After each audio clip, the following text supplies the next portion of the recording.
Yo, I'm live 365. Shake my hand. Oh, and it's supper time. Thank you, my love. Mwah. Right, guys, good evening. I don't know if anyone is with us today. We will be looking at,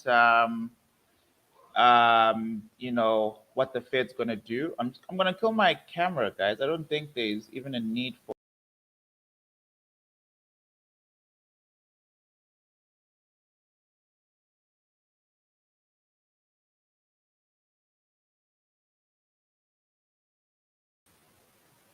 How do I kill the camera?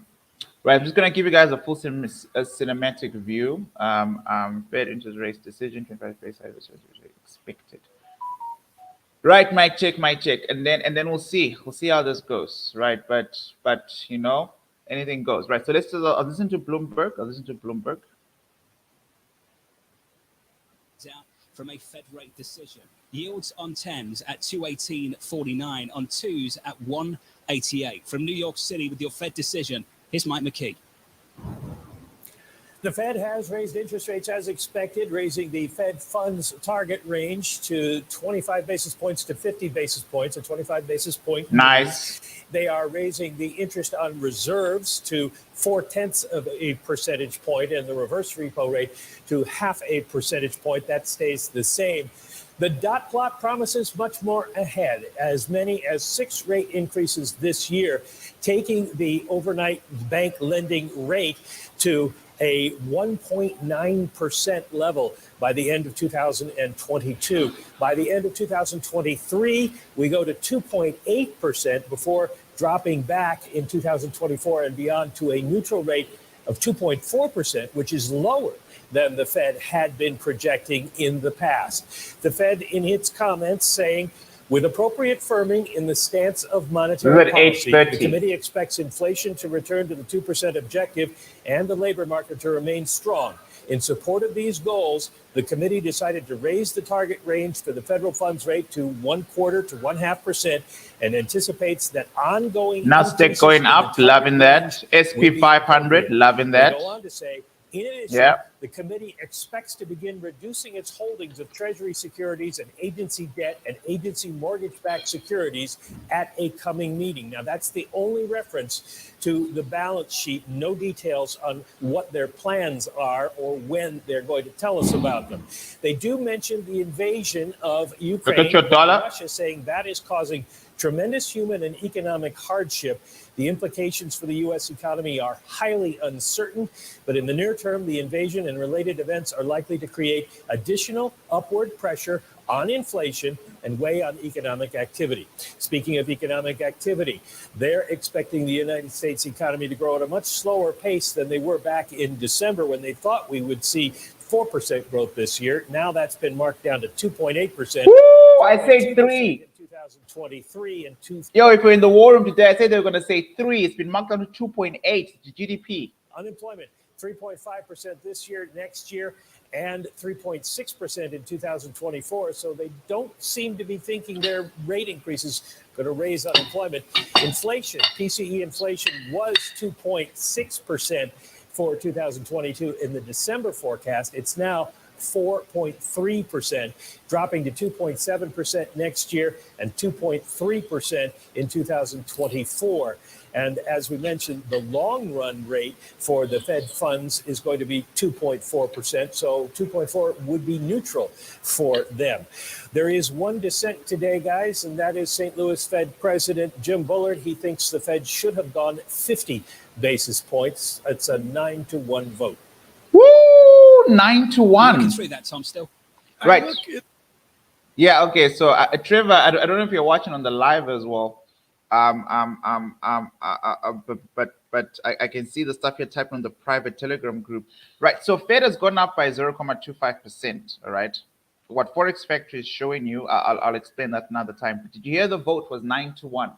Right. So Bullard is the guy who's always very hawkish on Forex Factory, very, very hawkish. So he clearly voted for 50 basis point, 9-1. Everyone else went with the 0.25 that the markets expected.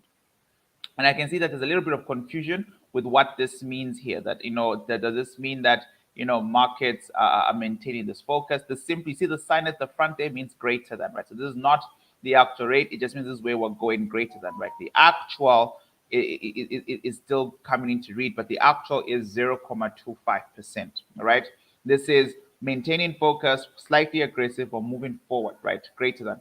There will be a press conference. It's going to be, I'll stream it here if you guys want to see it in the next, 25 minutes.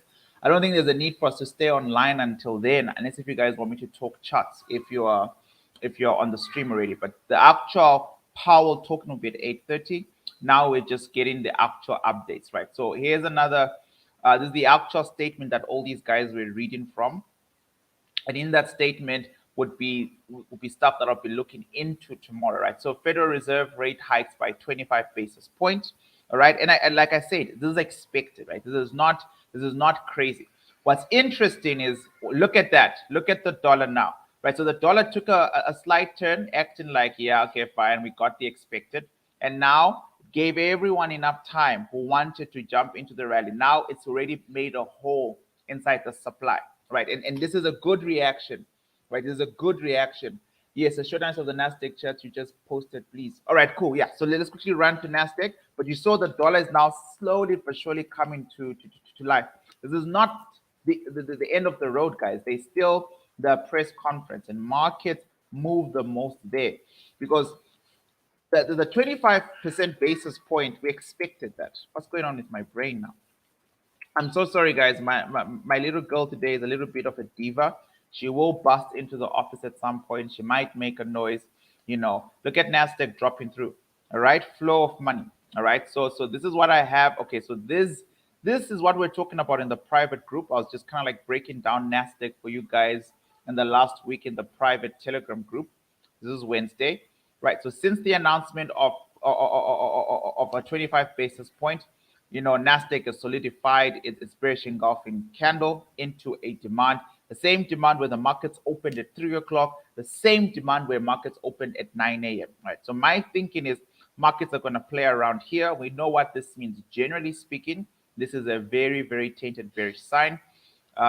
Just give me 2 seconds. Let's hear the stuff. Guys, I live for this. Restrictive territory by the end of next year, at a time when people are already talking about slowing growth. And I do wonder, Mike, whether that seems to be the implication here. And frankly, in markets, you're seeing those yield curves flatten with the gap between 5-year and 30-year Treasury yields going to the narrowest since 2018. Well, they're telling you that they're going to have to be restrictive at this point, which is a fairly hawkish statement for them to make with all the uncertainty still out there. Yeah. Because the neutral rate they're saying is 2.4%. So they're going more than a quarter percentage point above that. And that would really put the brakes on the economy if you think. If you're attending today's war room, I just don't know if I have it close by. Yes, I do. Oh, look at this. We still have to, so in the war room, I taught you guys about this kind of stuff. And I was like, look, man, because of GDP and the war, 3% would be good. 3% would be good. We do expect growth to be affected. But I think if I heard the numbers correctly, they were saying things so fast. My partner was giving me supper. I must have misheard, but I'm pretty sure I heard correctly. This is now at 2.8%. All right. So yeah, it's got us back to worrying a little bit about recession. At 2.8%, you're kind of okay. You're not great. You're kind of okay. If you get to 1%, it means you're 2 financial quarters from negative numbers. 1%, you're 2 financial quarters to ding-dong recession. Right? So we know that oil is a big problem, palladium, wheat, etc. And that's why the 8:30 meeting, which is in the next 20 minutes, I'll stream that again. That's when Powell himself is going to be answering questions. So the press is going to be asking him about this report that he just saw. But look at this. Fed sees year-end inflation at 4.3%. I want to believe this stuff, man. I really do. I want to understand how are we getting there? Because inflation is almost at 10%. This is bull. Did you guys, remember in the morning, Forex Factory was down, so I couldn't. And then Jay sent me a screen grab, which I just saw right now. Bless you, man. Thank you so much. Because I don't think anyone in Africa could access Forex Factory. Jay is in the Philippines, so it was easy for him to get that information. But look what happened on Thursday. Do you guys really believe that CPI all of a sudden was flat? This is from the same data where NFP, they said, the week before that, NFP, the only month in over a year where wages didn't go up was also that NFP reading. Average hourly earnings month to month were 0%, right? That's very wild. Absolutely wild. 0%. So wages don't go up. More jobs are being created. Unemployment is down. Wages don't go up. And guess what? By the way, don't even worry. Don't be scared, guys, because CPI, for some reason, didn't go up.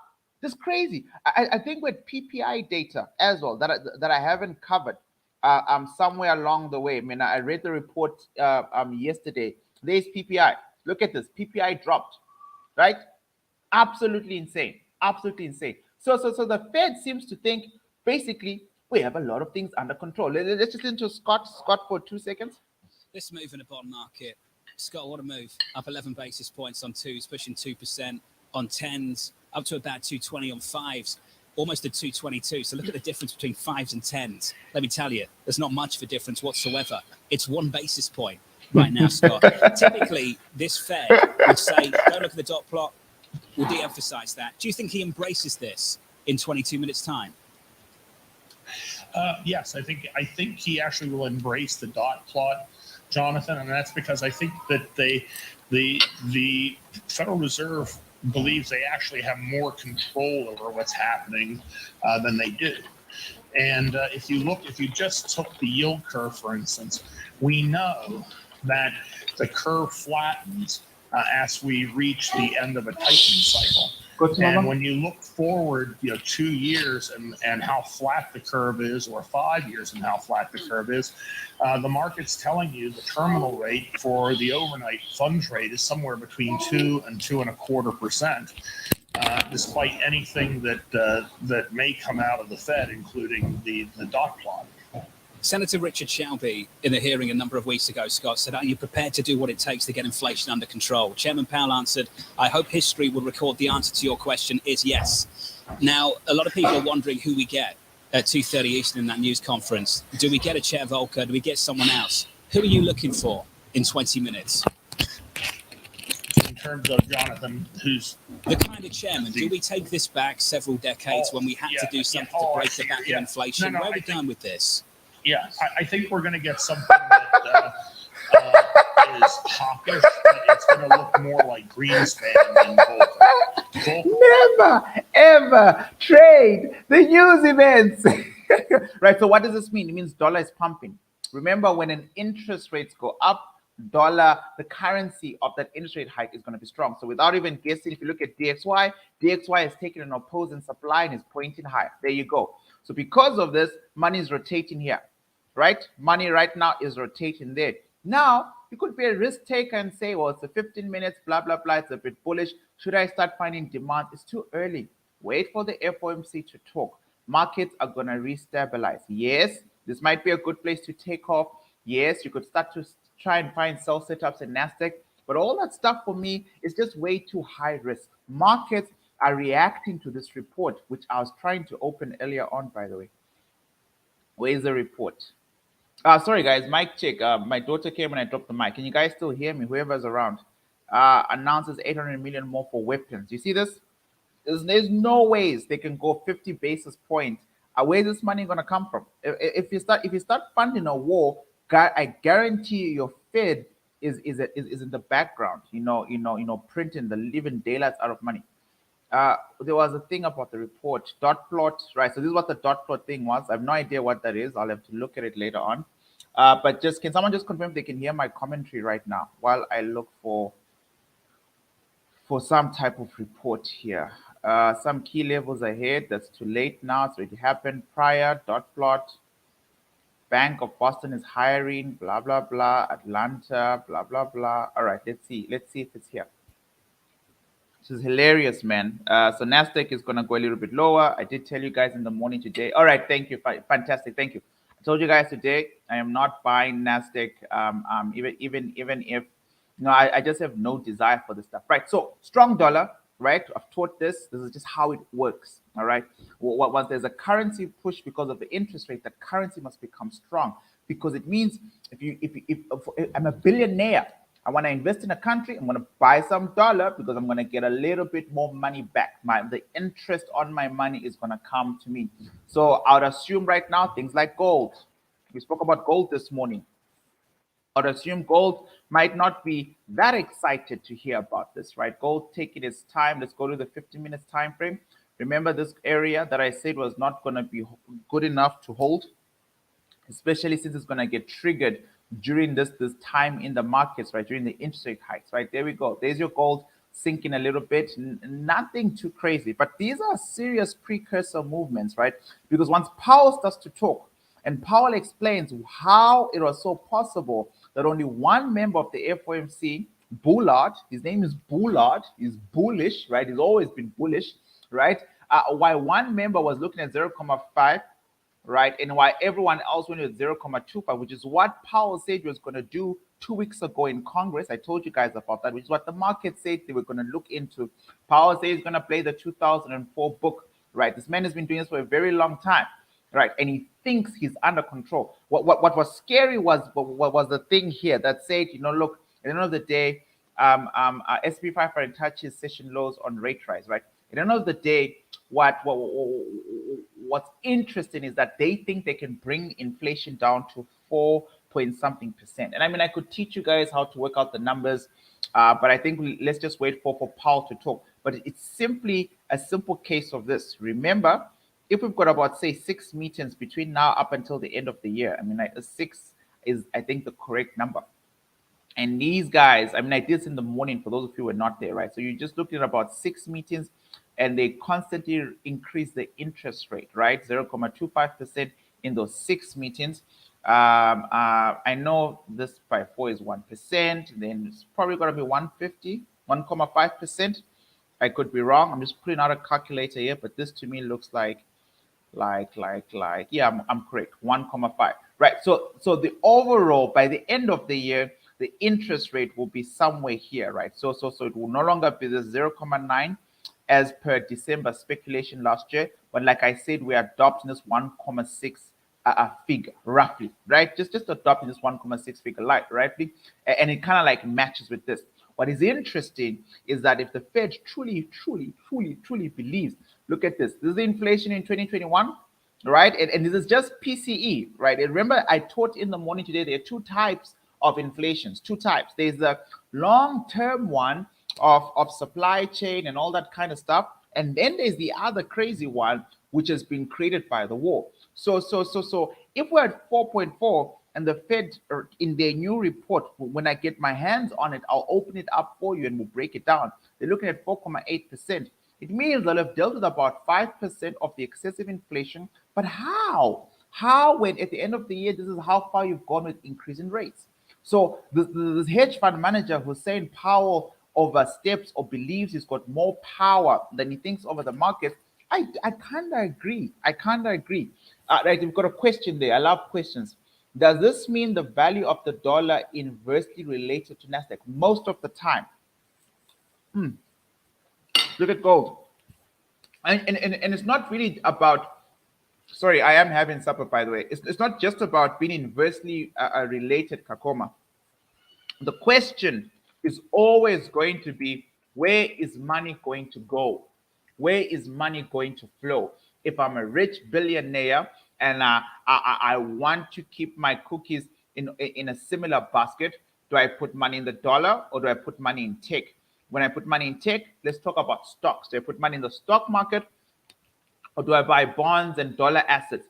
The reason for that is I always am thinking for myself. So capitalism places the individual at the center of all its decisions. I want to benefit me. I want to put money where it's going to get the most pop. We should look at crypto, by the way, because I'm doing these lives so that you guys can actually see how markets react. We know that the dollar was strong because rates went up. We know that stocks always go weak temporarily when rates go up. And I can prove this to you over time.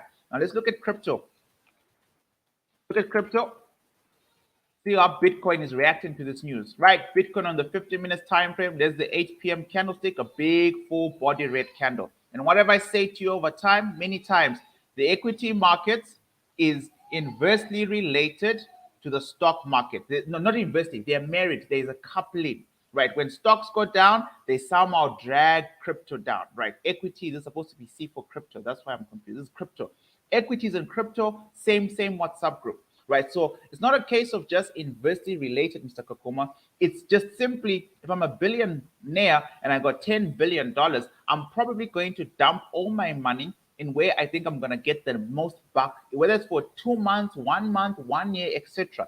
And to do that means I'll have to drag money out of equities quickly and put money back into bonds or dollar or flow, or if something is bad, drag money out of stocks and quickly put money into gold if things are really good. And when a tech boom or a macro economic boom where things are just good in general, I can put money into crypto, I can put money into the Nasdaqs, etc. So they move money around, right? And that pattern has created what seems to be these inverse and correlative relationships with money. But generally speaking, for rate hikes, we know that a rate hike is good for a country's currency. And so because of that, money will always come to the dollar. But coming from where, right? It's not like billionaires have money hidden in their pillows or under the mattress, or someone now is running to the bank to deposit. No, those guys were just big on stocks. And they just closed a lot of their stocks and started to sell a lot of their stocks. I don't know if I can prove it right now, but if you give me a week when this website is up to date, normally takes up to every 5 days I come check, you'll be surprised. Because if I go to the insider here, look at this.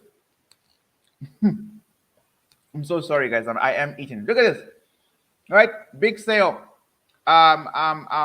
In this company, this is a ticker, American Electrical Power Company, where the executive vice president just sold over 6,000 shares. Right. Well, today is FOMC day. The next big sale, again, another executive vice president in the same company just dumped, right? A lot of people feel like stuff is random, but these are CEOs in their own companies buying and selling their own stocks, while some people are holding forever or whatever the process is. And this is just before interest rate hikes, right? So this company is knew for a fact that money needs to go somewhere, right? Where price will go. I'm just gonna quickly go back to Bloomberg. We're 8 minutes away from FOMC talking, by the way. Just want to hear what the big boys are saying. Is now facing is that we've added fuel to a well-kindled inflation fire with the war in Ukraine. And I think that's very important to understand. And the Fed, even though they said it's uncertainty, right now it's still more inflationary. And the Fed has been behind the curve on inflation. They really thought it would be much more transitory. It's not been transitory, and it looks like it's getting more broad-based. I've been saying this on the channel, right? Inflation is not transitory. The Fed was wrong about this. Powell is behind. And he's still behind, and he's still going 0.25. And it's not, I said they were panicking earlier. I think they were panicking earlier. Now they're in full mode of trying to deal with bringing inflation down. But again, it's fanciful to think that you can do that without rate hikes bleeding into unemployment. I think we're going to have to see higher unemployment. This is the issue. And Dan, you've touched on it, and I want to keep calm about it. Let's go through the forecasts. December projection for growth, 4% for 22. They've cut that to 2.8%. There you go. Unemployment, 3.5, 3.5. Hasn't moved. PC inflation has gone from 2.6% to 4.3. So, Dan, we saw this at the ECB. You raise the inflation forecast, the Fed's done that. You drop the GDP forecast, the Fed's done that. And then I look at unemployment, just going through this now. 2022, 3.5%. 2023, 3.5%. 2024, 3.6%. Can they get rates anywhere near 3% in 2023? Without their unemployment forecast changing from 22 to 23. Dan, that doesn't make sense, does it? It doesn't. And in fact, I mean, the scenarios that I've run, even with oil prices sort of holding 95 for a little bit, 98, that still gets us to a stall out at best in the second half of the year with growth of 1% in the second half of this year. And it could easily get us below that and tip us into a recession. For all intensive purposes, that is a recession in the sense that it allows unemployment to then rise. And in fact, in our scenarios with the Fed raising rates 7 times this year and 3 times next year, we have the economy slowing where the unemployment rate does continue to rise right into about 8.8%. So not all that far from Larry's forecast by the end of 2023. And I think that's very important to understand is that we are now at a place where the Fed has not engineered soft landings to fight inflation. The Fed is chasing inflation now. That means at best a semi-hard landing where the economy stalls out and you see a slow rise in unemployment rate. At worst, an actual hard landing, or you risk something that's much more entrenched and decades long in terms of eroding inflation, our living standards with inflation. Very important. We saw in the 70s. Chairman Powell made it very clear in his testimony he did not want the 70s to be the benchmark for which this Fed was judged on. That means they have to worry about the risk of stagflation in this environment, in a global inflation environment that's also got a weak growth environment. Scott Minerd, you messaged me a number of weeks ago and you said that's what we're going to get, the S word. And I talked about it on air and you heard the pushback live on Bloomberg TV. I remember Bill Dudley joined us on Bloomberg Surveillance a number of weeks ago, and we've talked about this repeatedly this week. He said the Fed forecasts were in fancy land. Are these forecasts, particularly the unemployment rate forecast, their projection, Scott, is that in fancy land? I think so. Jonathan, I agree with Diane. I can't add these numbers up and make any sense of them. Once again, guys, the numbers you're talking about is the stuff I cleared for you, that there's no ways you're going to bring inflation down to 4.8% by the end of the year. If you're only increasing the interest rate by 0.25 in 6 meetings, you're only going to have interest up at 1.50, which means the Fed deep down, whether they want to admit it or not, still believes that inflation is transitory, that prices will fix themselves, right? So that's what all these specialists are saying, which is nice because I said it first this morning, just so we're all clear, right? It's nice to know, we're doing well here as well, right? So our speculation is not too bad, right? But we're going to hear what Powell's going to say, because remember, I did say, be careful, Powell will test the market, which is something that we call license to hike. So you will say somewhere in his speech today, I'm pretty sure he's going to bring it up. He's going to say, we will see how things are in June, July, or August. And if there's a need to take a much more aggressive stance, right? And markets are going to be like, geez Louise. Imagine Nasdaq is falling now at 0.25. So what would happen if the FOMC said, yeah, definitely 0.50 is on the way, right? So okay, so what does this mean for companies, right? If I'm increasing the interest rate of a country, the currency is going to be strong because it affects the currency. What does it mean for stocks, right? Things are slightly more expensive. Slightly more expensive for companies to borrow money for projects, because now when they borrow money from the banks, they have to pay more because the interest rate has gone up, right? So what's bullish for the dollar is not always bullish for stocks. So that's kind of like the relationship. But all you need to know is your trends, right? If this fundamental stuff is boring or whatever, it's not hard, it's new. If it's boring or whatever, you don't care for it. You know that Nasdaq has been in a downtrend. Smart money created more supplies today. Smart money pivoted from a 50-minute demand, came back to it, retest, and now it's coming back again for the third time. Now the dollar has been in a strong uptrend, right? Hit a governing supply, but never fell. So we assume that on the daily time frame, the dollar was creating what we call PCPs. So all these things are there, whether you understand from a structure perspective or you understand from a fundamental perspective. But I love both, all right? Because I think that's the only way you can learn, right, guys? We're 2 minutes away from Powell Wizzy eating his words. He's going to have to explain why. Why is he behind the ball? I just want to make sure we don't miss it. Right, there we go. Right, back to the OGs. That's what's got to happen. My fear is at this point in time, given where we are and the risk of stagflation, this is not an insignificant risk. It's something that we're also dealing with abroad.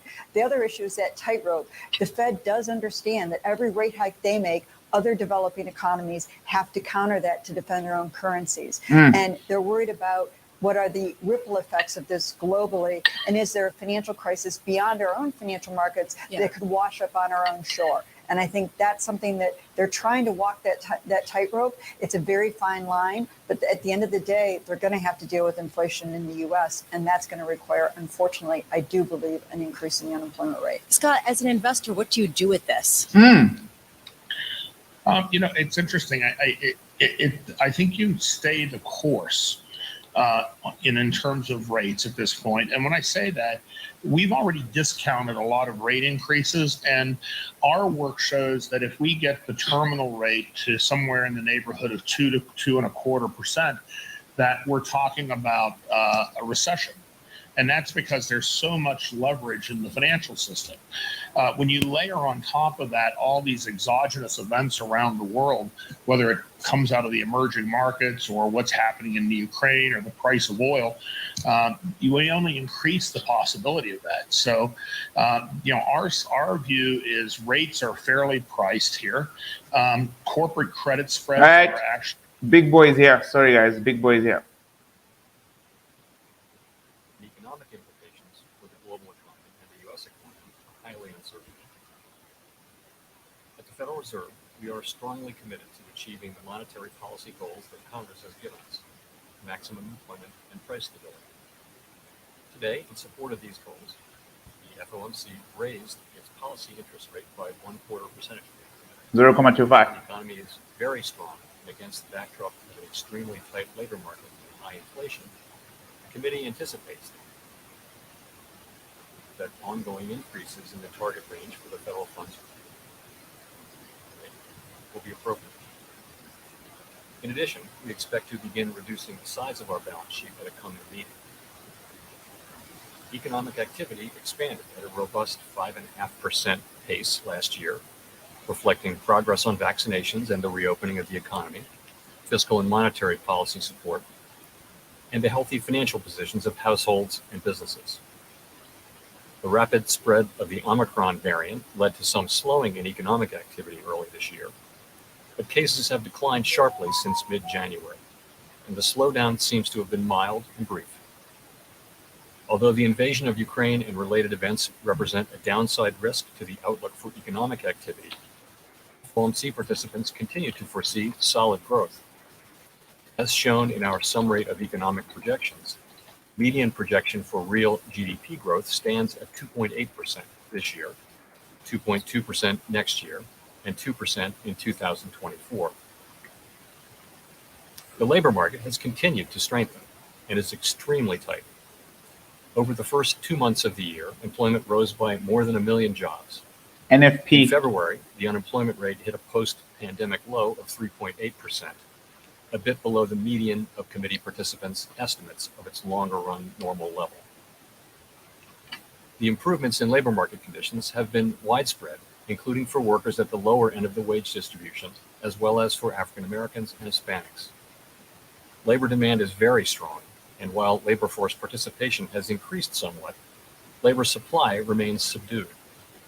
As a result, employers are having difficulties filling job openings, and wages are rising at their fastest pace in many years. Except for the previous month. FOMC participants expect the labor market to remain strong, with the median projection for the unemployment rate declining to 3.5% by the end of this year and remaining near that level thereafter. Inflation remains well above our longer-run goal of 2%.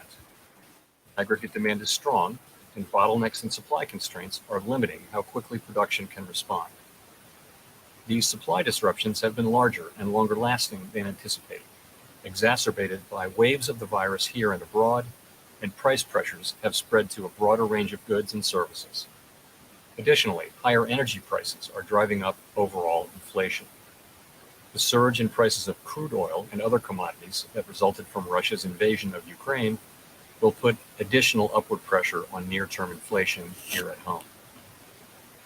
We understand that high inflation imposes significant hardship, especially on those least able to meet the higher costs of essentials like food, housing, and transportation. We know that the best thing we can do to support a strong labor market is to promote a long expansion, and that is only possible in an environment of price stability.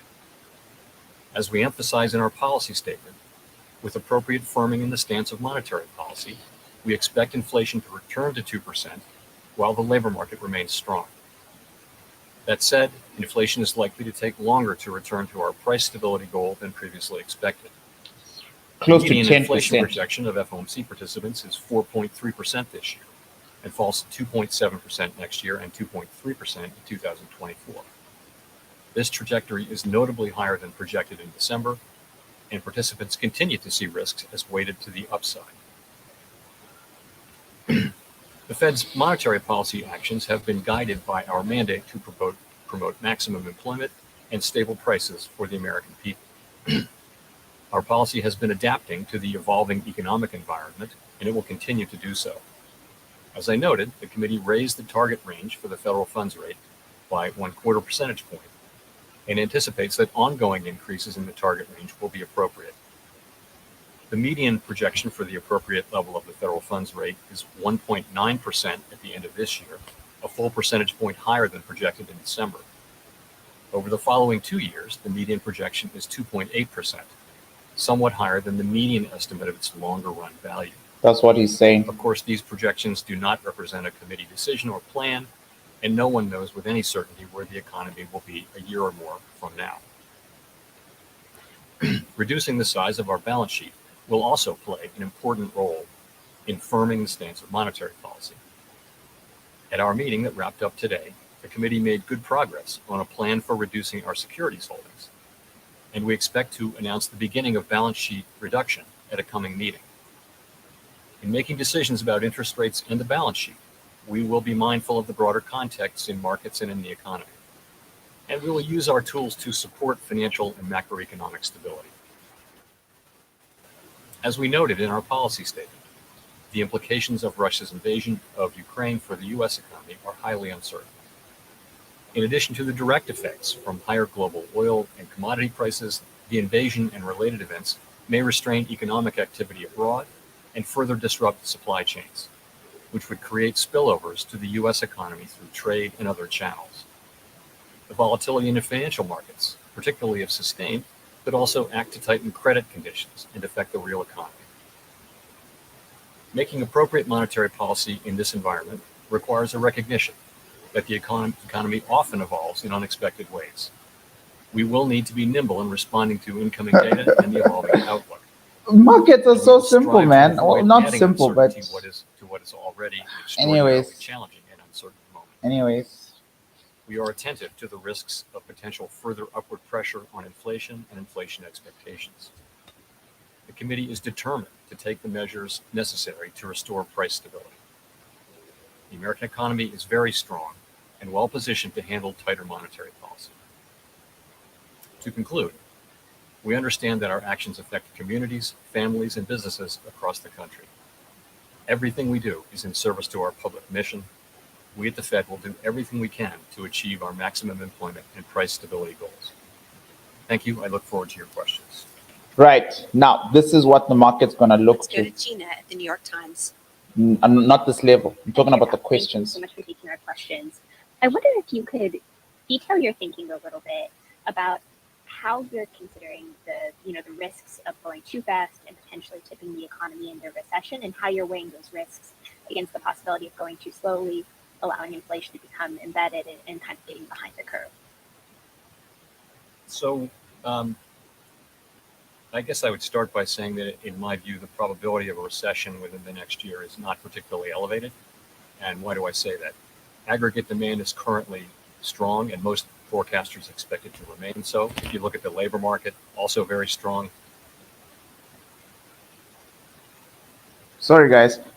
This is so important. So instead of me doing another video tomorrow about what did Powell say, if you would allow me, can I just break the stuff down bit by bit? Not all of it, but bit by bit. Her question is important. So that's the New York Times. She's saying, dude, work us through your plan. Are you going to fast pace the stuff? Is it going to be 0.25 and then next month 0.50, then 0.1%, or you're going to do it gradually, 0.25 at every single mitten, bit by bit? Remember, he's just told us that by the end of the year, they expect this to be about 1 1.9, right? So if I pull out my calculator quickly and I say 1.9, and I say maybe divided by 6 meetings, it doesn't make sense. 1.9 divided by 7 meetings, it almost makes sense. So in the next 7 meetings, the Fed is expected to move at about 0.25. I'm so sorry. If you want to hear it live, just find it on the YouTube channel. But I don't want to do a what did Powell say video tomorrow, right? So that's the question. And she said, explain the logic. Are you moving nice and slow and steady, or you're going to go super fast? And why? Why am I doing this, guys? Hedge funds, Ray Dalio's, money makers, Bank of America, Goldman Sachs, JP Morgan in South Africa right now. If I was still at Allen Gray right now tonight, I would not be home. I'll be on the floor. There'll be plot meetings tomorrow. There'll be new team divisions tomorrow. Tomorrow there'll be client calls up on how to move money. What does that mean? It means market is about to price in what this man is about to say. So next month when you're trading as support and resistance and you lose money, it's not because that support and resistance doesn't even work. It's because you're not taking into consideration that the decision of how charts should move for the next year is being made now. All right, so that's why that's important. And his question is going to hopefully address that, or he's going to answer it himself. So the first thing he said before I paused was, well, I do not think recession, I think that's what he said. He says, I'm like, I don't think recession is something to worry about for at least this year, something along those lines, which is interesting, right? This is the same person, once again, I'm not throwing shade, who thought inflation was going to be transitory. Powell said inflation ain't gonna stay here for long. Within 2 to 3 months, we'll be fine. A year later, inflation is almost up 10%. Now he's also said recession is not for this year, and actually, recession actually takes about 18 months to settle in. So that much I can agree kind of with him. If you look at 2008, it lasted for 18 months, sorry. But it can start within a financial quarter, but you need to have 2 negative quarters, right? So you need to have 2 dings. Poor first financial quarter, 2022, that's an obvious one. If we have a poor second financial quarter, I believe recession will start. If energy prices don't get under control, by the end of second financial quarter, which is June, we have a global recession. But Powell is not God. He can't stop that from happening. All right, so sorry for the soundbite. So I guess I would start by saying that, in my view, the probability of a recession within the next year is not particularly elevated. And why do I say that? Aggregate demand is currently strong, and most forecasters expect it to remain so. If you look at the labor market, also very strong. Conditions are tight, and payroll job growth is continuing at very high levels. Household and business balance sheets are strong. And so all signs are that this is a strong... Pause. Powell, what do you think is going to happen? Blah, blah, blah. Powell's answer, I do not think recession this year is going to be a big deal. How did markets react to that? It's in front of you. I don't think a recession is a big deal. Look at that. Stocks are like, woohoo. Remember what recession means for companies. Recession means we're going to fire people. When we fire people, his unemployment target is going to get messed up. Stocks like this. But what does our structure tell us about price? Generally speaking, it tells us that when you get an engulfment, you might need to get a retest. Be very careful. Russia just cut gas supply now. I'm not laughing at the fact that Russia did that. I'm just laughing at the fact that there's just chaos in the world, man. Right? So watch out for this. I don't think I would sell, even though, because he's going to say something else that's positive for stocks and negative for dollar and vice versa. This is going to happen for the next 30 minutes until he's done, right? But I'm just teaching you what sentiment looks like. He just said something really positive. Markets are like, rates are going up. It's going to be tough for businesses. Oh, but the FOMC doesn't think recession is going to happen this year. He said my recession predictions are not that elevated for this year. So that's good news. But if you look at structure, market is bouncing pretty strong from a small demand, but back into another small supply. I'm looking at the 50-minute time frame, which means for a second there, the dollar probably dropped because he's simply saying we won't need safe havens that much, because, hey, I don't think it's going to be a big deal. Look at the dollar. As soon as he answered that, right? This is like a 50 minutes time frame. We're only 5 minutes behind the live feed with my little sound bites. So as soon as he said that, the dollar created a bearish engulfing pattern. I want you to see this in real time. Economy, indeed, one that will be able to flourish not to say withstand, but certainly flourish as well in the face of less accommodative monetary policy. So I guess that's how I would say I'm looking at that. Of course, the objective is to achieve price stability while also sustaining a strong labor market, and that is our overall objective. But we do feel the economy is very strong and well positioned to withstand tighter monetary policy. Economy is strong, business is good, Nasdaq's gonna love that stuff. I just want to be clear, if I was in the room, I'd also bring up the fact that he didn't actually answer the question about why the pacing of the rate hikes, right? So he's spoken about his outlook, but his answer basically is there's no need to be aggressive right now because I don't think recession is going to be a big deal, right? So that's his answer. But I feel like I wanted him to be far much more direct with that type of talk, to literally say why. All right, so let's see what happens next. Next question. Thank you. Let's go to Howard at Reuters. Hi, Chair Powell. I was wondering, in the steps, you have quite a markdown to GDP from 42.8%. I'm wondering, how much of that do you feel is a result of the Fed's stiffer than expected action here? You're talking about monetary policy operating with a lag, but is this going to bite quicker than expected? I don't think that's a big piece of it, actually. I think some of that is just an early assessment of the effects of spillovers from the war in Eastern Europe, which will hit our economy through a number of channels, highly uncertain, but you're looking at higher oil prices, higher commodity prices. It'll be so we think that will weigh on GP to some extent. So that's part of what moved those assessments down. I think generally monetary policy works with a lag, so some of that would also be in there. But remember as well that 2.8% is still very strong growth. If we think that the potential growth rate of the economy is somewhere around 1.75%, 2.8% is strong economic growth. It would have been one of the strongest years, in fact, of the last expansion. So while it's lower than last year's 5.8%, it's still quite strong growth. So I would say it's quite a strong forecast. So in that context, what would trigger you to go faster or slower on the rate hikes? Ongoing increases doesn't really tell us whether this is going to come in bigger chunks or evenly paced. Yeah, he never answered that question. The way we're thinking about this is that every meeting is a live meeting, and we're going to be looking at evolving conditions. And see, I like other people's videos because they add value. So my channel is adding value. Please don't forget to like. Is what I'm trying to say. If we do conclude that it would be appropriate to move more quickly to remove accommodation, then we'll do so. I can't be perfectly specific about it, but that's certainly a possibility as we go through the year. Second time is dodge the question that I can't tell you if we're going to go 0.25 consistently or we're going to go. I can tell you that the economy is strong right now. And he just said in conclusion, look, man, if things become needed, then sure, we might consider going a bit more aggressive. The second time, he's avoided giving a straight answer, right? Second time, he's avoided giving a straight answer. Nasdaq has arrived at a 50-minute supply. Let's see where the ding-dongs fall. Thank you. Thank you. Let's go to Rachel at the Washington Post. Thank you, Michelle, and thank you, Chair Powell, for taking our questions. I'm curious if you can be specific on when you expect to see inflation will start to come down, especially with the combination of rates going up, fiscal aid dissipating from the economy, and supply chains getting better. And if you don't start to see that, how will you signal it? What will you be looking for, and what will you be looking for over the course of the year? Thank you.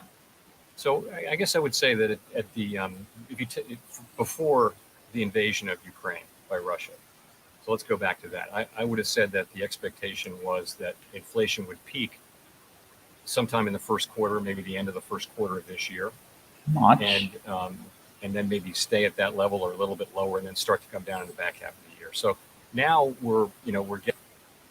Sorry, guys. I want everybody to get this. So I think it's going to say June, July, August, somewhere there. But when they say peak, right, it's just so clear. And there's only to take forever for me to find my whiteboard, right? So I'm just writing here where there's space. He simply said, I thought by March it would peak. So this is a peak. So I thought by March we would have seen the highest form of inflation, right?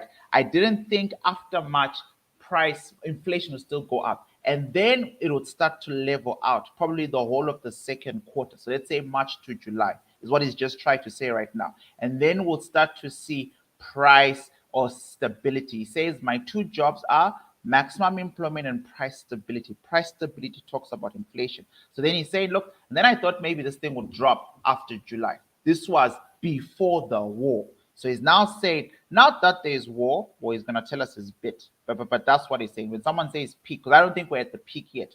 And just so we're clear, his March peak is at about 8% inflation. His target is to get this thing back to 2 to 3% at the very least. That's his target, right? Inflation is way too high right now, and we're in March. And I don't know, I don't think they've peaked yet. I don't know if he thinks that, but let's hear what he says. If you are watching on the live YouTube, please check the comments. I've just asked you guys a very important question on the chat there. I'd appreciate if everyone could just give me their mind, their vote. Thank you. Right. Where's Mans? There he is here. We're already seeing a little bit of short-term upward pressure in inflation. Short-term. Due to higher oil prices, not natural gas a little bit, but not so much for us since we have our own natural gas supply, other commodities prices.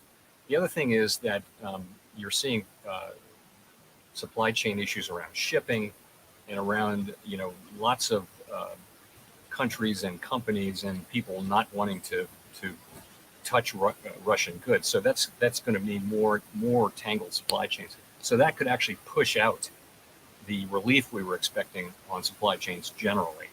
So I guess I would say that the expectation is still that inflation will begin to come down in the second half of the year. But if you look at where I read the SEP headline median, we still expect inflation to be high this year. So second half of the year, so now his new peak is here. Second half of the year is June, like I said, all right? And then we're going to get that evening out next a quarter. So June, like 3 months, basically, September, or something like that. This is in the middle of the second quarter. So maybe make it like July-ish, where inflation is still going to go up. So if 8% is bad, where will inflation be by July is what we need to be asking ourselves. And with the 0.25 passive interest rate hikes, what will markets think about that? All right. Lower than last year. And then we expect, though, particularly with the effects of the war, but also the data we've seen so far this year, we expect inflation to remain high through the middle of the year, begin to come down, and then come down more sharply next year.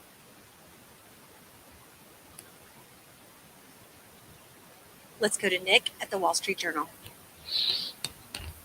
Nick Timmeros at the Wall Street Journal. Chair Powell, over the last 6 months, the Fed has shifted its policy stance quite a bit. 6 months ago, you were still buying assets. Most officials weren't projecting any interest rate increases this year.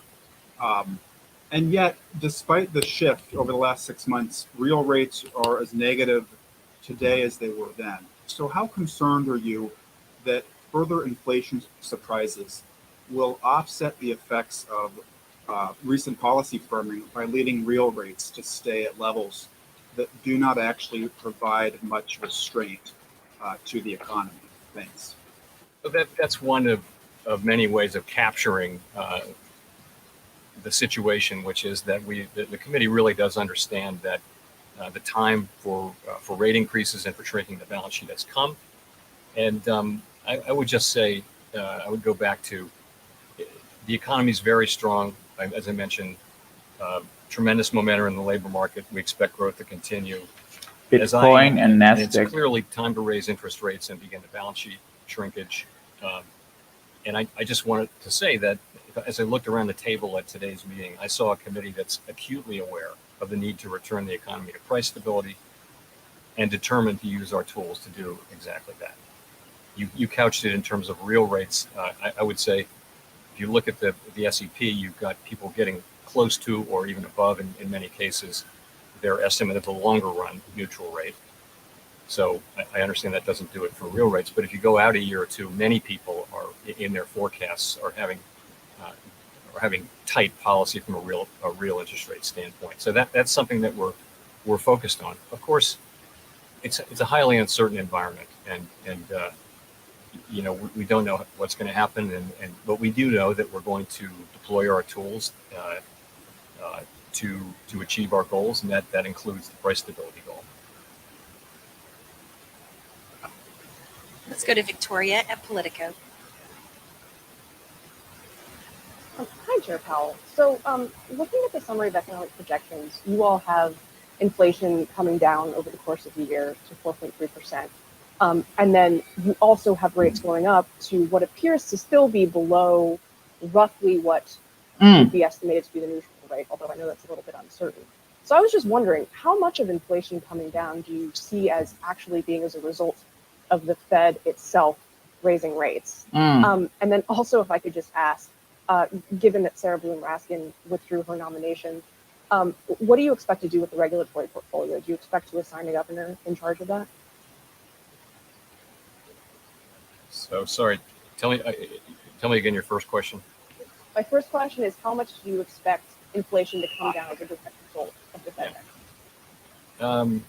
Okay, so part of inflation coming down at the very beginning is clearly to do with factors other than our policy, and those would include potentially the supply chains getting a little bit better. Certainly, base effects. You're lapping, as you know, when you look at a 12-month trailing window, you're lapping very high inflation in March, April, May, June of last year. So there should be some effects from that in the 12-month picture. Really, what we're looking for though is month-by-month inflation coming down, and so it's really it's all the things we've been talking about, that really haven't helped much, including the shift away from goods and back to services, including supply chains getting better, including labor force participation, all those things that have been sticky and not happening.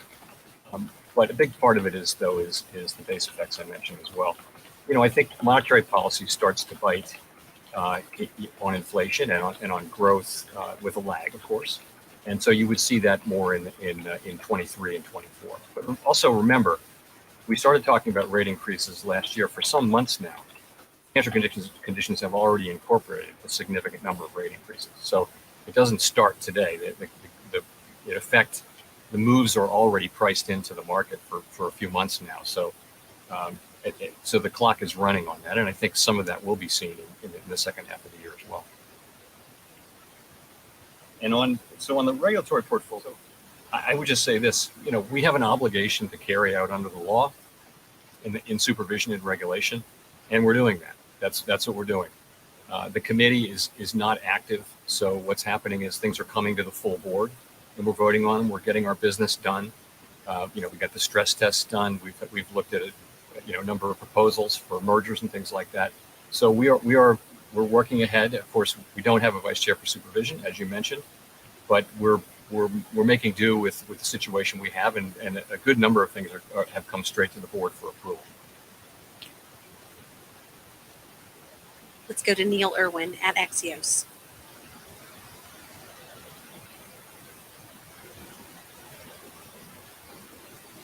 Let's go to Neil Irwin. Hi, Chair Powell. It's Neil Irwin at Axios. Thanks for taking our questions. In the statement of economic projections, we see a forecast of median 1.9% Fed fund rate at the end of the year, 2.8 end of next year. Wondered whether that aligns with your own expectations, in particular on that point of overshooting the long-term neutral rate, and also if you can tell us anything about how that might be paced, front-loaded, back-loaded, how high is the bar for doing 50 at one meeting? So I don't, Neil, I've never talked about my own SCP projection. It's in there, but I think Fed chairs have generally not done that because we just haven't done it. It's because we have to put together the consensus on the committee and present the vote. Consensus. So the vote. I wouldn't talk about my individual one. And in terms of the pacing of it, I would just point out that is there's 7 remaining meetings this year. This isn't something. Sorry, guys. So the question, once again, that's all people care about. The question was, well, is there a likelihood that you guys would ever go 0.50 this year? That's number one. And then he said, what is your personal perspective? And he's like, no, it's Feds. We don't ever give our personal thing. We give out the consensus, the vote. And the reason for that is because whatever Powell says actually moves the market. And Powell, against law, he can't go against it. He can't uses power or position to influence the markets, because it's a very powerful thing for the Fed to say, I believe, right? So all he says is consensus. But then he also said, so we now know for sure, he said there are 7 more meetings left. That's what he said, 7 more meetings left. He just said that right now. Just want to quickly do this in front of you, 0.25 times 7 meetings. That is, if in every single meeting they were to consistently raise the interest rate hike, because in the morning I was guessing between 6 and 7, 8, etc. This would put us at 1.75 interest rate hikes. And remember, his speculation is that we might get up to 1.9. I think I wrote it down somewhere here for you, 1.9. Yeah, there. Which means at some point in time, if I add 0.25 basis point, at some point in time, one of these meetings might be a whole different number, right? Because between this, another 0.25 would take us to about 2%, right? Which is still, it's better, but it's still low. All of this is behind the curve. However you look at it, the Fed is behind the curve. Granted, he's chilled about it.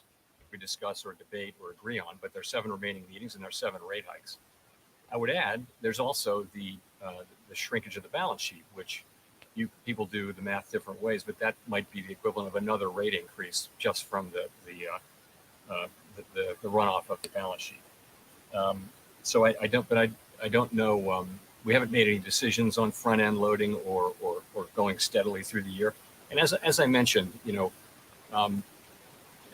if you look at the SEP, a good number of participants do see more than 7 rate increases this year.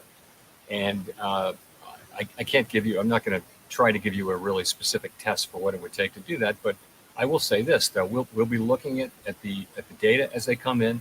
We'll be looking to see whether the data show expected improvement on inflation. We'll be looking at the inflation outlook and making a judgment. And we'll be going, each meeting is a live meeting. And if we conclude that it would be appropriate to raise interest rates more quickly, then we'll do so.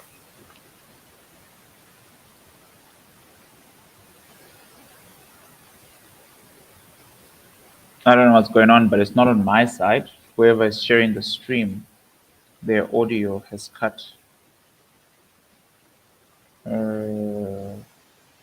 don't know how far behind Bloomberg is from where we were. Russia's invasion of Ukraine for the U.S. economy are highly uncertain. In addition to the direct effects from higher global oil and Bloomberg is so behind us right now. Right, but guys, I think we got the gist, man. We got the gist. I don't know what's going on here. Ensure that high inflation does not become entrenched, while also supporting a strong labor market. And as I mentioned, if we conclude that it would be appropriate to move more quickly, we'll do so. I'll leave it to others to make the judgment you asked for. And then just as a follow on that, I wanted to get you on the record on this. What impact has there been on your job, given the fact that... Again. I lost you in the middle of the question. It was an important question. Next. You see his speech was quite short, right? And we complain about internet in Africa. Governor Brainerd does not actually have any impact on your job or the Fed's ability to handle inflation? None whatsoever. That's a personal attack. Okay, let's go to Colby Smith at the FT. Thank you, Michelle. Chair Powell, how concerned is the committee about the notable pickup in services inflation, which is perhaps less likely to self-correct? And to what extent does it alter both the committee's confidence that long-term inflation expectations will not de-anchor in the coming months, as well as the balance of risks that the Fed may need to raise interest rates further above neutral than indicated in the dot plot? Thank you. Thank you. So, of course, that's something we're watching report by report, and certainly we noticed it in the last meeting, and it's part of the overall picture. We have expected services inflation to move back up to where it was, and that's part of what's happening. Is in the case of some services, prices are still getting back up to where they were before the crisis. In other cases, it's pretty clear that inflation has spread more broadly across services, and yes, that is concerning. In the meanwhile, we see some progress on the goods side, but really in this latest report, it was confined to vehicles, which is admittedly a large category. So, as I mentioned, the committee acutely feels its obligation to move to Look at this. Make sure that we restore price stability. NASDAQ. And is determined to use its tools to do so. Thank you. Let's go to Steve Leisman at CNBC. Thank you, Mr. Chairman. I wonder if you could help me understand the kind of logic, if there is one, in the SCP here. As I look at the median forecast, for example, for unemployment, it runs for the 3-year window below the long run rate.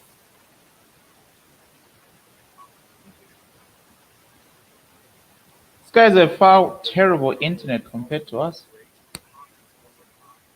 And that is all true in a regime when you run at least for 2 years a funds rate above the long run rate.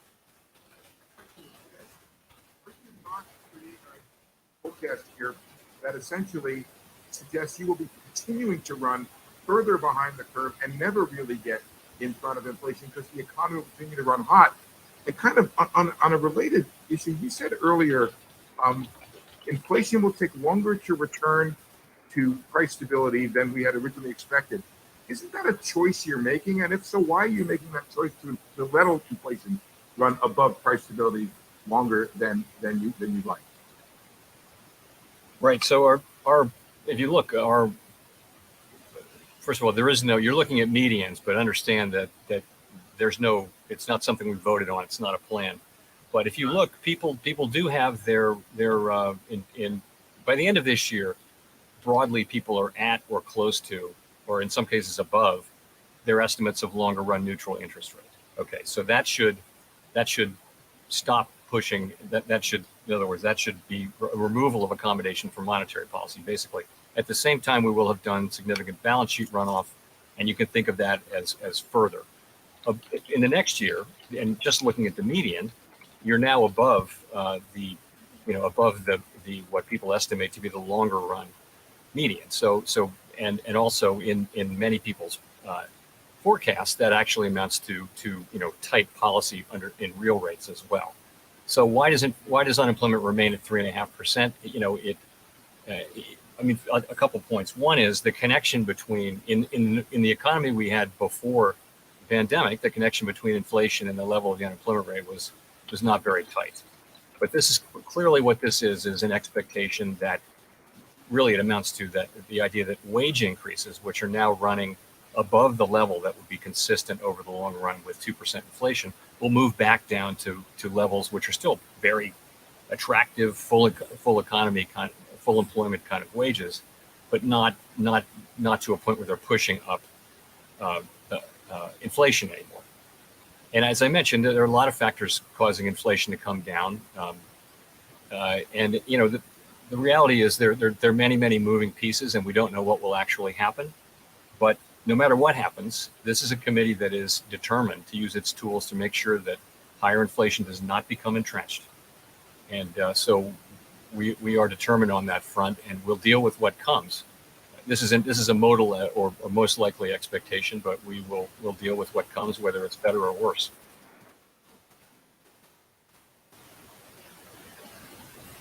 Thank you. Let's go to Chris Rugaber at the AP. Normally they're done by it's an hour. Thank you. Normally. Well, let me follow up a bit on that. I mean, there are a lot of economists skeptical that you can reduce inflation as much as you've penciled in without raising the unemployment rate. And I'm wondering just what are the mechanisms you see in reducing demand? I mean, outside housing and autos, how do higher Fed rates reduce consumer demand unless it's through higher unemployment? Thank you. Well, if you take a look at today's labor market, what you have is 1.7 plus job openings for every unemployed person. So that's a very tight labor market, tight to an unhealthy level, I would say. So in principle, if let's say that our tools work about as you described, and the idea is we're trying to better align demand and supply, let's just say in the labor market. So it would actually, if you were just moving down the number of job openings so that they were more like 1-to-1, you would have Market less upward pressure on inefficiencies. wages. You would have a lot less of a labor shortage, which is going on pretty much across the economy. We're hearing from companies that they can't hire enough people. They're having a hard time hiring. So that's really the thinking there. Is these are fairly well understood channels, interest sensitive, and basically across the economy, we'd like to slow demand so that it's better aligned with supply, give supply at the same time to recover, and get into a better, a better alignment of supply and demand, and that over time should bring inflation down. And I'll say again, though, we don't have a perfect crystal ball about the future, and we're prepared to use our tools as needed to restore price stability. As I mentioned in my opening remarks, without price stability, you really can't have a sustained period of maximum employment. It's one of our most fundamental obligations is to maintain and restore, in this case, price stability. So we're very committed to that. Of course, the plan is to restore price stability while also sustaining a strong labor market. That is our intention, and we believe we can do that. But we have to restore price stability. Okay, let's go to Scott Horsley at NPR. Thanks, and I apologize that this covers some of the same ground you just talked about, Mr. Chairman. I think I missed some of your answer there, but I have a follow-up question on the labor force. We have seen some gains in the prime age workforce in the last few months. I wonder what you anticipate when it comes to some of the older workers as the health outlook has changed. Are we going to see more recent retirees following Tom Brady back in the workforce? And what would that mean for wages and inflation? It's hard to say. What we saw in the last cycle was that over the course of a long, steady expansion, labor force participation outperformed expectations. And that was just it was a tight labor market, but it was nowhere near as tight as this labor market, but it was a tight labor market. And so people stayed in the labor force longer. It wasn't so much people coming back in the labor force after retirement. That's not something that happens in the aggregate very much. But so that's what was happening. And, more labor force participation is tremendously welcome. And of course, our policy does not in any way preclude that. This is a situation where wages have moved up at the highest rate in a very long time. And people are able to quit their jobs and move to better paying jobs in the same industry or different industry. So it's a really attractive labor market for people. And once, as we get past COVID, well and truly, it becomes an even more attractive one. So we hope that will lead to more labor supply. That's a good thing for the country. It's a good thing for people. And it also will, we think, help relieve some of the wage pressures that do put inflation more at risk. That last part is we'll have to see whether empirically it works out that way. But in principle, it ought to help with inflation as well. It's not the only thing we're looking for, though, from inflation. We're looking for help from a number of different places, and most importantly, from our own policy. Okay, let's go to Rich Miller at Bloomberg. Thank you, Michelle, and thank you, Chair Powell. I'm sorry, I'm having some communication problems, so I missed some of the stuff you've said, and my apologies if this has been asked. Since the FOMC met last January, financial conditions have tightened markedly. Equity prices down, treasury yields up, bond spreads risen, yield curve has flattened a lot, and even further, this Canadian dollar is up. Is that welcome? And do you like to see more in order to achieve your goals? Thank you. As you know, policy works through financial conditions. That's how it reaches the real economy, by just the mechanisms you mentioned. And remember that the financial conditions we had for the last couple of years were a function not only of very aggressive and appropriately so fiscal policy, but also highly accommodative monetary policy. The monetary policy settings that we put in place at the worst parts of the pandemic.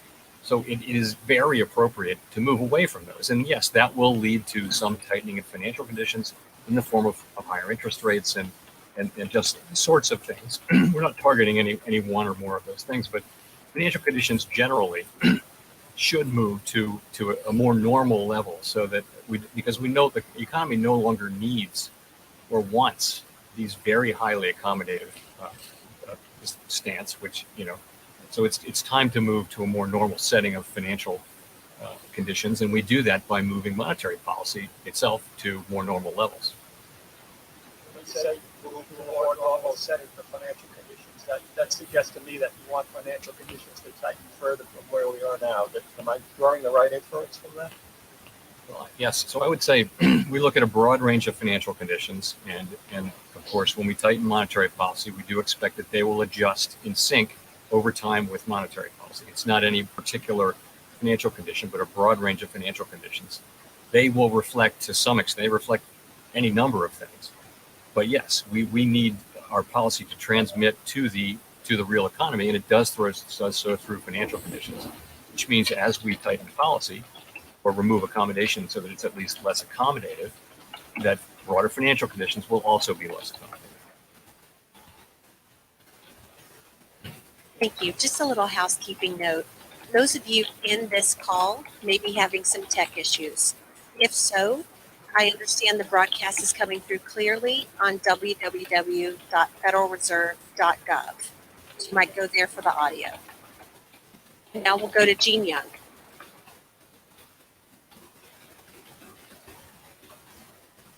Chair Powell, I wanted to ask about the balance sheet discussion you had at this meeting. Can you give us any more details? Did you discuss whether to cap runoffs or whether to increase those caps over what period, if there were any details? Yes, thank you for asking. So at our meeting today and yesterday, we made excellent progress toward agreeing on the parameters of a plan to shrink the balance sheet. And I'd say we're now in a position to finalize and implement that plan so that we're actually beginning runoff at a coming meeting, and that could come as soon as our next meeting in May. That's not a decision that we've made, but I would say that that's how well our discussions went in the last 2 days. So a couple things just to add. We'll be mindful of the broader financial and economic context when we make the decision on timing, and we always want to use our tools to support macroeconomic and financial stability. We want to avoid adding uncertainty to what's a highly uncertain situation already. So all of that will go into the thinking of the timing around this. In terms of I would say this. I don't want to get too much into the details because we're literally just finalizing them. But the framework is going to look very familiar to people who are familiar with the last time we did this. But it'll be faster than the last time, and of course, it's much sooner in the cycle than last time. But it will look familiar to you, and I would also say that there'll be I'm sure there'll be a more detailed discussion of our in the minutes to our meeting that come out in 3 weeks, where I expect that it will lay out pretty much the parameters of what we're looking at, which I think will look quite familiar. Thank you. Let's go to Michael McKee at Bloomberg TV. Finally. Mr. Chairman, since September of 2020, you've been operating on a monetary policy framework that let the economy run hot to bring unemployment down. That seems to be over, but I'm wondering how you would describe your reaction function now. What is it that the Fed is trying to do other than bring inflation down? In other words, is it we're going to keep raising rates until it comes down to an acceptable level? So I want to clear one thing up again, and that is that nothing in our new framework or in the changes that we made has caused us to wait longer to raise interest rates. What we said in the framework changes was, and this was really a reflection of what had happened for the preceding couple of decades, actually. What we said was, if we see low unemployment, high employment, but we don't see inflation, then we're not going to raise rates till we actually see inflation. That's what we said, and that was the sense of it. There was no sense in which if we got a burst of really high inflation, we would wait to raise rates. That's simply not in the framework. In fact, quite the contrary. The framework is all about anchoring inflation expectations at 2%. So I do hear this, that the framework, we can't blame the framework. It was a sudden, unexpected burst of inflation and then it was the reaction to it, and it was what it was. But it was not in any way caused by or related to the framework. So come to today. I think our vision on this on the committee is very, very clear. What we see is a strong labor market. We see a labor market with a lot of momentum, great job creation, and we see the underlying economy strong. Balance sheets are strong. Yes, there are threats to growth from what's going on in Eastern Europe, but nonetheless, in the base case, there's a pretty broad expectation of strong growth. But inflation is far above our target. And the help we've been expecting and other forecasters have been expecting from supply side improvement, labor force participation, bottlenecks, all those things getting better, it hasn't come. And so we're looking now to using our tools to restore price stability, and we're committed to doing that. And you see that, I think, in the summary of economic projections, and you see that in the decision we make, and you'll continue to see it in the decisions we make going forward. If I could follow up by asking, I guess what you call it is the Paul Volcker question. You don't think unemployment is going to rise significantly, but if it does that temper your desire to keep raising rates? The goal, of course, is to restore price stability while also sustaining a strong labor market. We have a dual mandate, and they're sort of equal.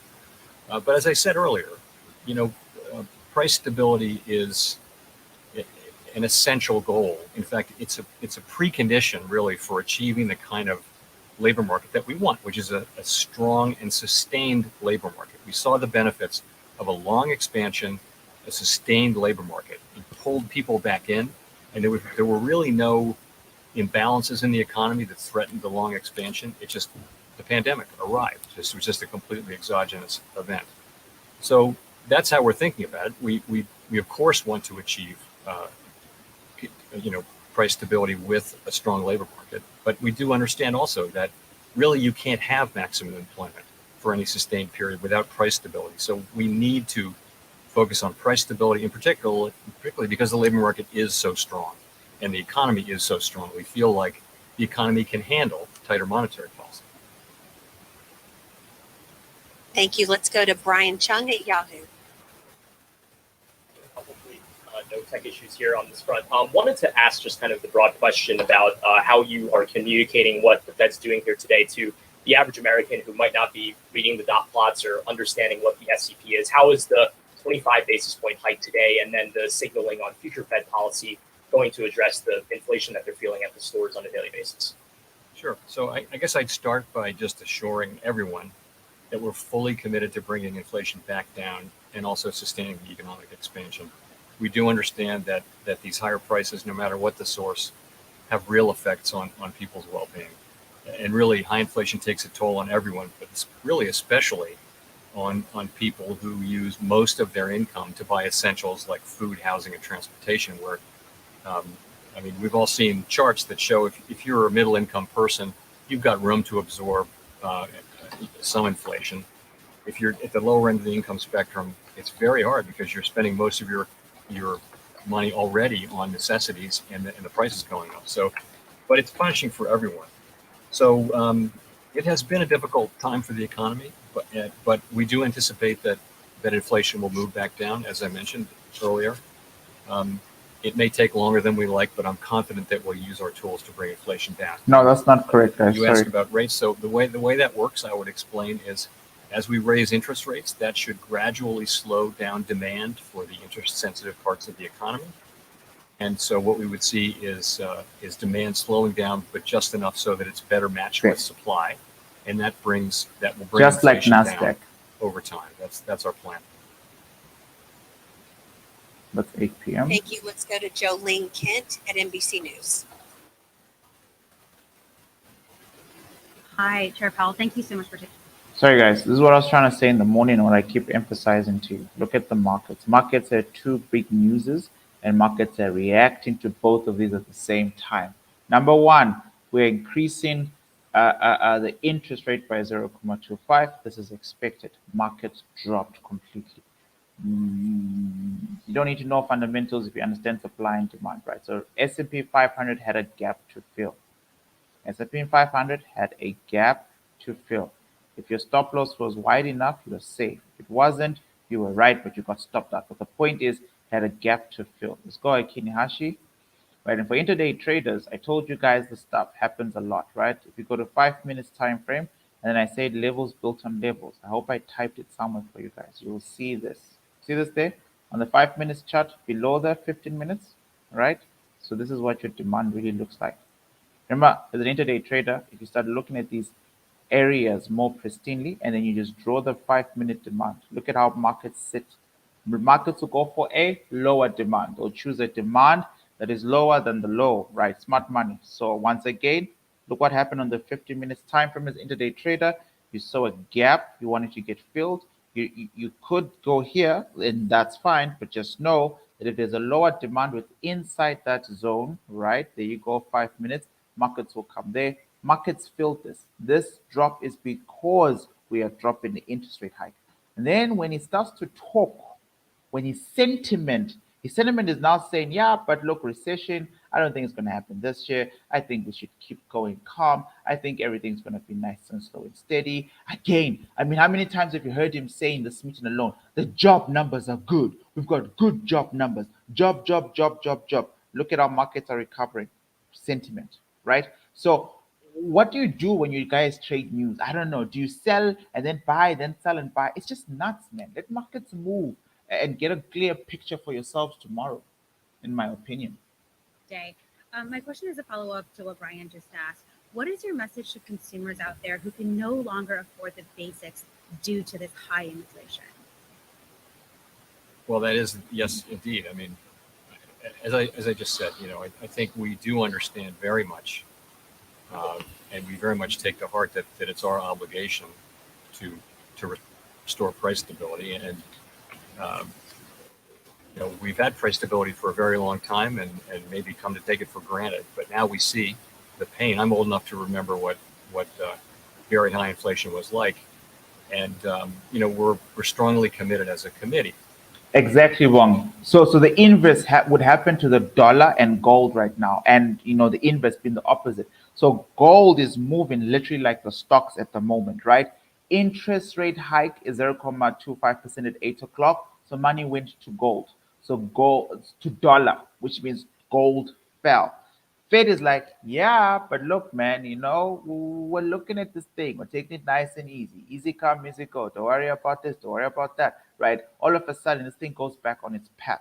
What does this mean about DXY? DXY takes out a supply. Who would have been trying to sell at that supply? What happened to the liquidity at that supply, right? There. Takes out a supply. But now markets are even lower than they were when we first started, right? So there were always two things here. There's the interest rate hike first, which comes out. So you can see here the new, it's just that right now the version that I showed you guys, this version comes out after a few days. This beautiful PDF version, it will be released tomorrow or the day after. This is from December.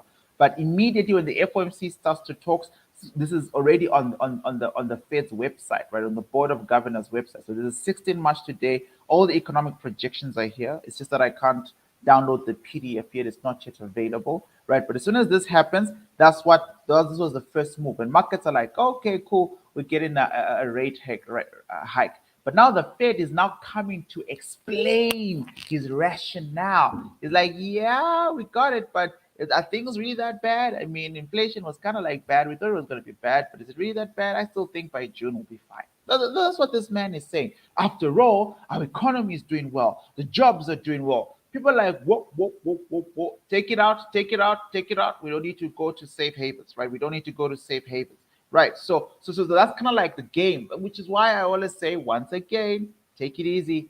There'll be money to trade tomorrow. These levels, let them up and down. Then tomorrow we'll have a clear trend to jump on. To not allowing this higher inflation to become entrenched, and to use our tools to bring inflation back down to more normal levels, which our target is 2% inflation. We will do that, and I just would want people to understand that. But the way we do that is by raising interest rates and by shrinking our balance sheet. And so financial conditions will become, at the margin, less supportive of various kinds of economic activity. That will slow the economy. while also allowing the labor market to remain very strong. And the good news is the economy and the labor market are quite strong, and that means the economy, we think, can handle interest rate increases. Follow up to that, obviously the Federal Reserve walking this very complicated fine line, trying to avoid a recession. For the consumers out there who are worried about their jobs and a possible recession, what do you say to that?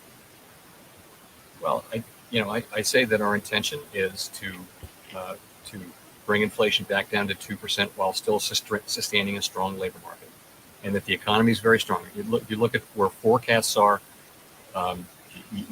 People are forecasting growth that's strong within the context of the U.S. potential economic output. And we expect that to continue. And to the extent the data come in different, then of course our policy will adapt. But we do believe that our policy is the appropriate one for this forecast, and we believe we can bring down inflation. We believe that we can do so while sustaining a strong. Talk your talk, sir. Confident. It's not strong in the ordinary sense of the world. We have not seen a labor market where there are 1.7 job openings for every unemployed person, or where if you add job openings to those who are employed, that's actually substantially a larger number than the size of the workforce, than the number of people who actually count themselves as in the workforce. So this is a situation where demand is higher than supply, and when that happens, prices go up. And so we need to use our tools to move supply and demand back. And we don't think we need to do this alone. There will be other factors helping that happen, but we certainly are prepared to use our tools, and we will. Thank you. Let's go to Simon at The Economist. Thank you, Michelle. Thank you, Chair Powell. Sorry to take you away from inflation for 1 minute. May I ask about the sanctions on Russia, and specifically the freezing of the central bank assets? Of course, that raises a similar risk for other sovereigns around the world and their biggest companies potentially. Any concerns about, in the long term, how this might affect the dollar's status as the preeminent global reserve currency? And in the past couple of weeks, have you had to deliver any kinds of reassurance to other central bankers around the world? Well, so of course, central bankers around the world are generally very, very in favor of all of these sanctions. But let me say this: sanctions are really the business of the elected government, and that's true everywhere. So the administration, the Treasury Department in particular, and other agencies, they create these sanctions. We're there to provide technical expertise, but they're not. It's not our decisions, and so I'm reluctant to comment on sanctions really much because again they're not for us. We have a very specific mandate, and they're really the province of elected governments, as I mentioned. So I'd have to leave it at that. Sorry. Thank you. Let's go to Nancy Marshall-Genzer at Marketplace. Hi, Chair Powell. Thanks for taking the question. You've been talking a lot about rising wages, which on the one hand is a great thing, but are we possibly seeing the beginning of a wage price spiral? So the way I would say it is this: we first of all, I would agree with the premise that wages moving up is a great thing. That's how the standard of living rises over time, and generally it's driven over long periods by rising productivity. But what we have now, if you look at these the wage increases that we have, we're blessed with a range of measures of wages that all measure different things. But right now they're all showing the same thing, which is that the increases, not the levels, but the increases are running at levels that are well above what would be consistent with 2% inflation, our goal, over time.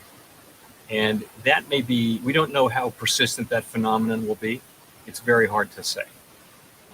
And that's really, I think, the sense of your question about a wage price spiral is that something that's going to start happening and become entrenched in the system? We don't see that.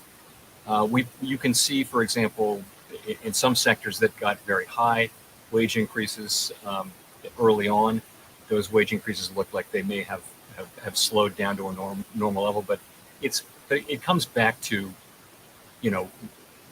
what I'm saying here, which is there is there's a misalignment of demand and supply, particularly in the labor market, and that is leading to wages moving up at ways that are not consistent with 2% inflation over time.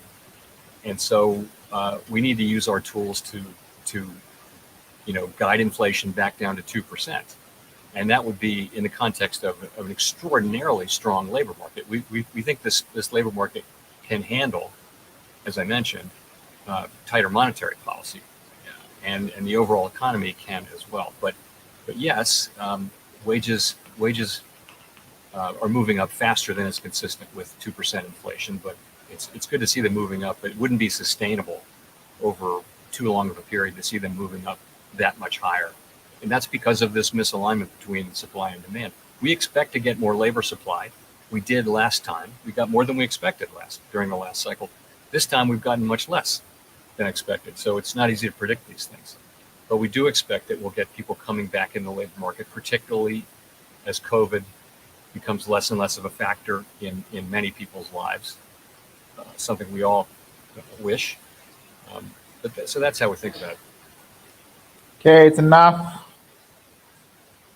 Yeah, last question. There we go. Hi, Chair Powell. I think you said to the Senate earlier this month that in hindsight, the Fed should have moved earlier. And it sounds like today that you don't think that the Fed is late. And just wanted to get your clarification on that. And if it is, if you still think that the Fed is behind the curve, how much behind the curve is it? Right. So we are not. We don't have the luxury of 2020 hindsight in actually implementing real-time decisions in the world. So, the question is, the right question is, did you make the right decisions based on what you knew at the time? But that's not the question I was answering, which is knowing what you know now. So I think if we knew now, of course, if we knew now that these supply blockages really and the inflation resulting from them in collision with very strong demand, if we knew that was what was going to happen, and in hindsight, yes, it would have been appropriate to move earlier. Obviously, it would be, but again, we don't have that luxury. And then but that's a separate question from your other question, which is behind the curve. And I don't have the luxury of looking at it that way. We have our tools, powerful tools, and the committee is very focused on using them. We're acutely aware of the need to restore price stability while keeping a strong labor market. And what I saw today was a committee that is strongly committed to achieving price stability, in particular, and prepared to use our tools to do that. We're not going to let high inflation become entrenched. The costs of that would be too high, and we're not going to wait so long that we have to do that. No one wants to have to really put restrictive monetary policy on in order to get inflation back down. So, frankly, the need is one of getting rates back up to more neutral levels as quickly as we practicably can, and then moving beyond that if that turns out to be appropriate. And as you can see, it is appropriate in the sense to people's SEPs. They do write down levels of interest rates that are above their estimate of the longer run neutral rate. And there's also a range of estimates too, as you will see if you look at the details of the SEP. But thanks for your question. Okay, thank you all.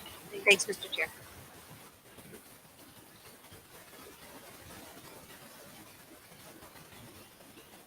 Done, ladies and gentlemen. I'm just wrapping up this thing. The committee, today it was 9-1. Let's just end this. I saw a lot of people say you guys would like more of these things. I generally watch all these conferences and make notes for my team, etc. So I'm happy to do them with you on the channel.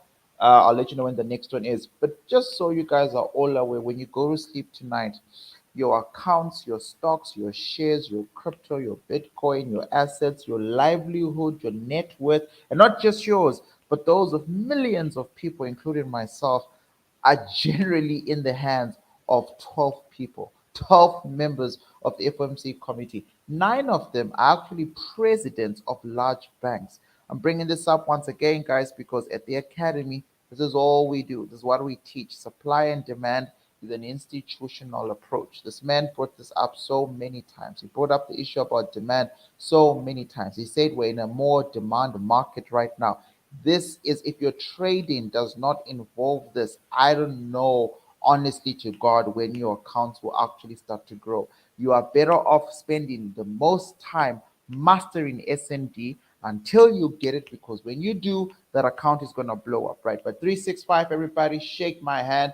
I hope you guys did enjoy this. I hope you learned something from it. I hope you didn't mind my feedback.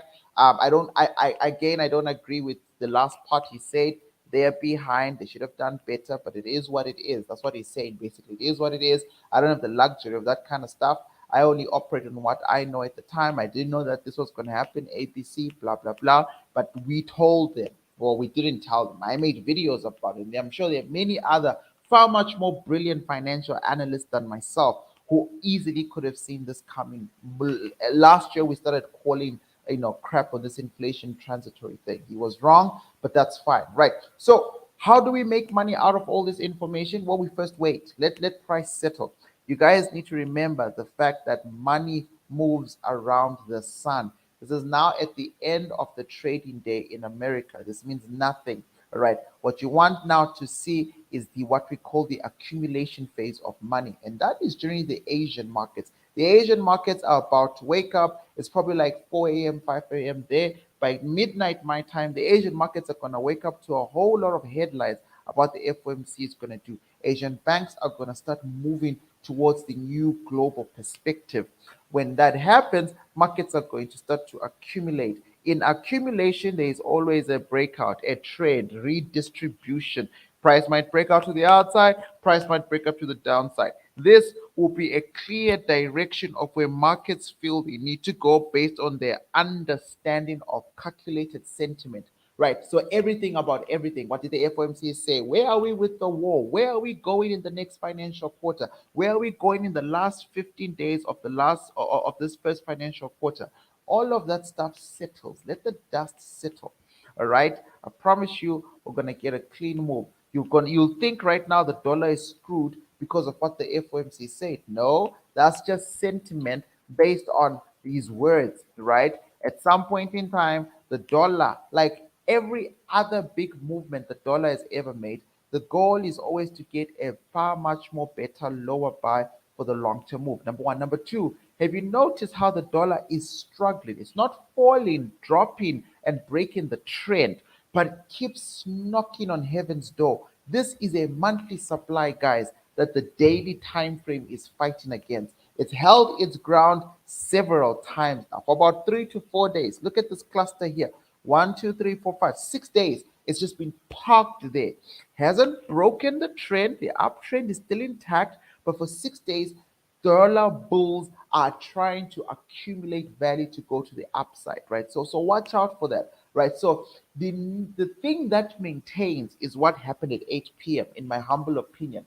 The FOMC has given us good, strong words, and the stock market is loving that. But when it all boils down to it, most of the world that isn't watching the lives, most of the world that doesn't care about what America is saying, the Asian market that's fast asleep and didn't hear the FOMC's tone and all that stuff, they're just going to wake up to the markets have gotten a 0.25% basis point, and we might start to see a full-blown dollar rally by tomorrow in the London session. Or markets could keep falling in search of a lower demand. It doesn't matter.